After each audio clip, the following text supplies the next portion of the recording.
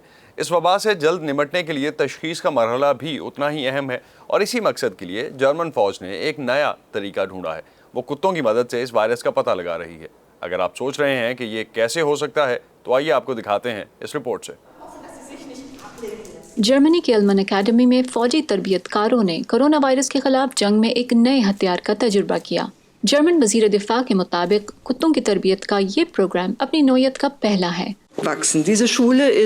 یہ اسکول ہماری فوج کے علاوہ عالمی نقطۂ نظر سے بھی منفرد ہے۔ یہاں نہ صرف انسانوں بلکہ ان کے ساتھ ساتھ کتوں کو بھی تربیت دی جاتی ہے۔ یہ کتے حقیقی وائرس کو تو سونگھ نہیں سکتے، تاہم اس کی وجہ سے انسانی لعاب میں ہونے والی بائیو کیمیکل تبدیلیوں کو جانچ سکتے ہیں۔ یہ کتے ایک چھوٹے سے قطرے سے بھی نتائج حاصل کر سکتے ہیں۔ آسان الفاظ میں کہا جائے تو ہم تحقیق کر رہے ہیں کہ آیا کتوں کی مدد سے کووڈ-19 کی تشخیص کی جا سکتی ہے؟ وہ سونگھ کر وائرس کی نہیں بلکہ اس سے لعاب میں ہونے والی تبدیلیوں کی نشاندہی کر سکتے ہیں۔ جرمن وزیر دفاع کے مطابق اگرچہ تجربات حوصلہ افزا ہیں، تاہم ان پر مزید تحقیق جاری ہے۔ میں اگلا اقدام واضح کرنا چاہوں گی، جیسے کورونا وائرس اور فلو میں تفریق کرنا اور فعال وائرس کے حامل افراد کی نشاندہی کرنا وغیرہ۔ مزید تحقیق کے بعد ہی ہم واضح نتائج جاری کرنے کے قابل ہو سکیں گے۔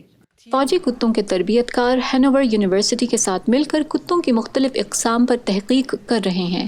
وائرس زدہ لعاب کی صحیح نشاندہی کرنے پر ان کتوں کو انعام سے نوازا جاتا ہے۔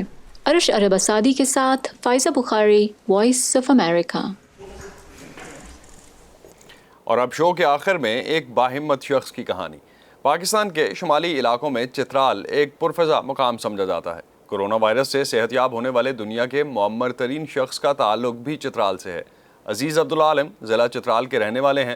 جولائی کے شروع میں ان میں کورونا وائرس کی تصدیق ہوئی اور گزشتہ ہفتے انہیں اسپتال کی ایمرجنسی ڈپارٹمنٹ سے صحت یاب ہونے کے بعد ڈسچارج کر دیا گیا۔ ان کا کہنا ہے کہ ماسک پہننا ہی اس بیماری سے بچنے کا بہترین حل ہے۔ خدا کا شکر ہے اب میں بالکل تندرست ہوں۔ ویسے تو میں کبھی بیمار نہیں ہوتا، چھوٹی موٹی بیماریوں کو نظر انداز کر دیتا ہوں۔ میرے والد جو 100 اباؤ اس کا ایج ہے، اس کا جب پازیٹیو آ گیا تو مجھے کافی تشویش ہو گیا کہ اس کا ایج زیادہ ہے، اس کو کیا کریں گے۔ تو لوگ کہتے تھے کہ یہ بڑے عمر کے لوگوں کو کافی مشکلات ہوتے ہیں، تو میں کافی پریشان ہو گیا تھا۔ عزیز جو ہمارے پیشنٹ تھے، یہ جو آئے ہیں تقریباً ان کی ایج تھی 103 ایئرز، جو کہ بہت چیلنج تھا ہمارے لیے، کیونکہ اس طرح کی اولڈ ایج میں جب بندے کو کورونا ہو جاتا ہے تو ساتھ میں کمپلیکیشنز کا خطرہ بہت زیادہ ہوتا ہے۔ اس کے علاوہ چونکہ کورونا میں جب ایج زیادہ ہوتی ہے، 50 سال سے بھی زیادہ ہوتی ہے، تو اس میں کوگولیشن کا وہ خطرہ زیادہ ہوتا ہے، خون کے جم جانے کا خطرہ زیادہ ہوتا ہے، جو کہ اچانک ایمرجنسی ہوتی ہے اور اس سے پیشنٹ بہت جلدی کریٹیکل کنڈیشن میں جا سکتا ہے۔ اللہ کا شکر ہے کہ انہوں نے کوئی اس طرح کی سمپٹمز ڈیولپ نہیں کیے جو ان کے لیے خطرہ ہو۔ جاتے ہوئے جو ان کی فیلنگز تھی وہ تو ہمارے لیے کافی پازیٹیو تھا، ان کا فیڈ بیک جو ہم نے دیکھا ہے۔ یہ بیماری بہت جلدی پھیلتی ہے، یہ بیماری ایک شخص سے دوسرے شخص کو لگ جاتی ہے۔ اس ماسک کو ہمیشہ پہن کر رکھو۔ یہ تھا آج کا ویو 360۔ اسٹے سیف، اور آپ قربانی کے دنوں میں اپنے آپ کو کیسے محفوظ رکھ رہے ہیں ہمیں لکھیے facebook.com/VOA اردو کے پیج پر۔ ٹویٹر اور انسٹاگرام پہ ہمارا ہینڈل ہے @urduvoa۔ اب تک کے لیے اتنا ہی۔ اسد اللہ خالد کو اجازت دیجیے۔ خدا حافظ۔